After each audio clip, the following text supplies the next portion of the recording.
हर किसी को इस चीज़ का इंतज़ार है कि कब उसका टाइम आएगा। 20 की उम्र हो गई, यह सोचते सोचते कि अपना टाइम आएगा कब। उम्र 30 और 50 को पार कर गई, ये सोचते सोचते कि अपना टाइम आएगा। आधी उम्र इंतज़ार में बीत गई और एक दिन सीने में दर्द उठा। फिर डॉक्टर ने आकर कहा कि आपका टाइम आ चुका है, अब आप आखिरी सांसें गिन रहे हो। उन सभी लोगों को बुला लीजिए जिनसे आप अंतिम समय में मिलना चाहते हैं, क्योंकि आपका टाइम आ गया है।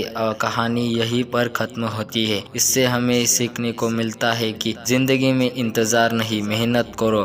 किसी का टाइम आता नहीं, लाना पड़ता है। और जो फिजूल की बातों में उलझे रहते हैं, उनका टाइम आता नहीं, सिर्फ जाता रहता है। बिहार के देव मिश्र का नाम आपने शायद नहीं सुना होगा, लेकिन ये एक ऐसा शख्स है जिससे हम बहुत कुछ सीख सकते हैं। एक आम लड़का जिसने एक ट्रेन हादसे में अपने दोनों पैर खो दिए और साथ में ही वो सारी उम्मीद खो दी जो उसे अपने ज़िंदगी से थी। किसी भी इंसान के लिए ऐसा हादसा उसका ज़िंदगी बर्बाद करके रख देता है। फिर भी देव ने हार नहीं मानी। कुछ अपनों ने साथ दिया और कुछ अपनों ने साथ छोड़ दिया, लेकिन उनकी माँ हमेशा उनके साथ रही। कुछ लोगों ने तो यहाँ तक भी कह दिया कि अब तुम भीख मांगना शुरू कर दो। अरे लोग तो होते ही है ऐसे, मुश्किल समय में साथ देना तो दूर अच्छी बातें भी नहीं करते। लेकिन देव ने अपने दम पर जिंदगी जीना शुरू किया। पैर ना होते हुए भी वो अपने पैरों पर खड़े हुए। उन्होंने हार नहीं मानी और आज वो काफ़ी ज़्यादा फेमस है। देव मिश्रा हम सब के लिए एक मिसाल है। चाहे ज़िंदगी हमारे साथ कोई भी खेल खेल जाए, हमें हार नहीं माननी है।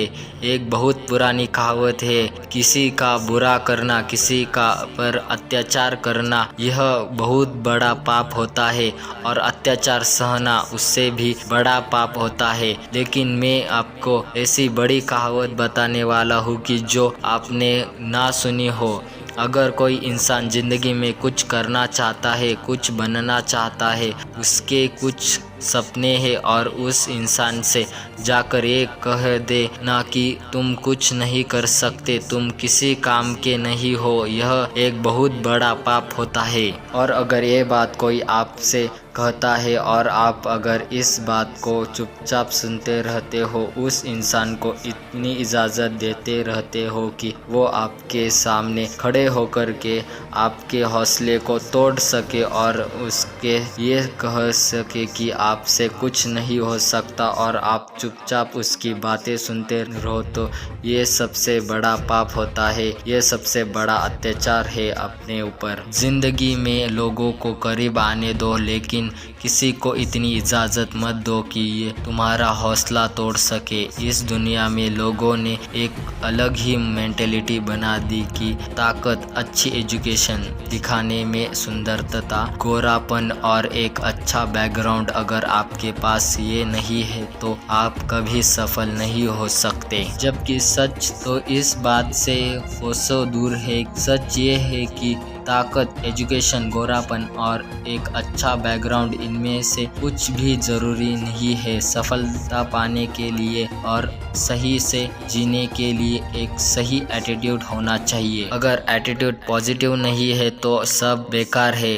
अमीर से अमीर आदमी भी एक दिन गरीब हो जाता है, सड़क पर आ जाता है और उसका एटीट्यूड गलत होता है तो। और सड़कों पर खा चलने वाले भी करोड़ों में खेलते हैं अगर उनका एटीट्यूड सही होता है, क्योंकि वो किसी पर निर्भर नहीं रहते हैं और ना आर्थिक तौर पर और ना भावनात्मक तौर पर। क्योंकि याद रखना, अगर आप किसी पर डिपेंड हो जाओगे और उस व्यक्ति को ये बात समझ में आ जाती है तो फिर वो आपके ज़िंदगी का मालिक बन जाता है। वो आपको ब्लैकमेल कर सकता है, वो आपको जब चाहे तब दबा सकता है, क्योंकि वो बहुत अच्छे से जान चुका है कि आपके ज़िंदगी की डोर उसके हाथ में है। तो ना अपनी ज़िंदगी की डोर किसी इंसान के हाथ में दो और ना ही अपने मन के हाथ में दो, क्योंकि ये जो तुम्हारा मन है ना, ये तुम्हारा सबसे बड़ा दुश्मन है। इसलिए हमेशा किसी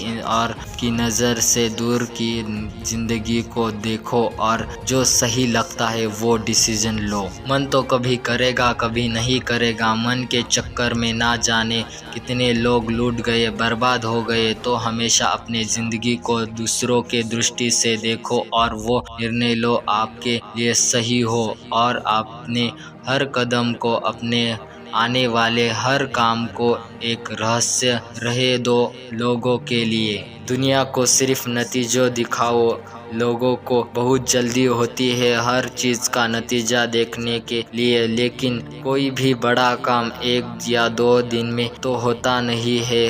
तो उन्हें लगता है कि आप शायद इस लायक नहीं है, आपको डिप्रेस करने की कोशिश करते हैं। जाने अनजाने में आपका मोटिवेशन खत्म कर देते हैं। अपने आप को समझना एक बारीक प्रक्रिया है, काम को समय दो, खुद को गहराई से समझना बहुत ज़रूरी है। आपको अपने हर एक सवाल का जवाब अपने ही अंदर मिल जाएगा। तो जो आज करूँगा कल करूँगा रोज़ कहते रहते हो, उन सब से बाहर निकलो और जो भी तुम्हें बनना है उसके लिए उठो और आज से ही मेहनत करना शुरू कर दो।